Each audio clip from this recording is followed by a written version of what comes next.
Good morning from the heart, September 21st, simple faith.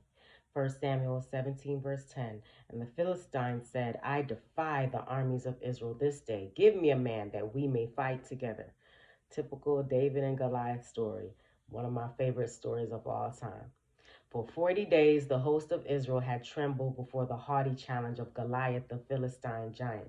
Their hearts failed within them as they looked upon his massive form, measuring 6 cubits in a span, or 10.5 feet, nearly 3.2 meters in height. Upon his head was a helmet of brass. He was clothed with a coat of mail that weighed 5,000 shekels, or about 157 pounds, which is more than 70 kilos. And he had greaves of brass upon his legs. The coat was made of plates of brass that overlaid one another like the scales of a fish, and they were so closely joined that no dart or arrow could possibly penetrate the armor. For 40 days, morning and evening, the number 40, Goliath had approached the camp of Israel, saying with a loud voice, Why are you come out to set your battle in array?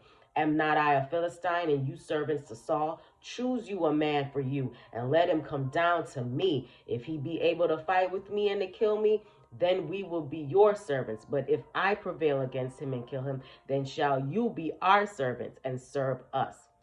Excuse me. When Saul and all Israel heard those words of the Philistine, they were dismayed, had greatly afraid. No one had dared to go against this boaster until David, stirred with indignation at the proud words of the idolater, offered himself to Saul as one who was willing to fight for the glory of God and the honor of Israel. Saul decided to permit the shepherd to make the venture, but he had small hope that David would be successful in his courageous undertaking. Command was given to clothe the youth in the king's own armor.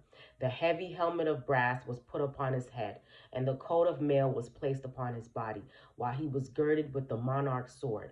Thus equipped, he started upon his errand, but ere long he turned back and began to retrace his steps. The first thought in the minds of the anxious spectators was that David had decided not to risk his life in meeting an antagonist in so unequal an encounter. But this was far from the thought of the brave young man. When he returned to Saul, he begged permission to lay aside the heavy armor, and he said, I cannot go with these, for I have not proved them. Remember when David killed that lion?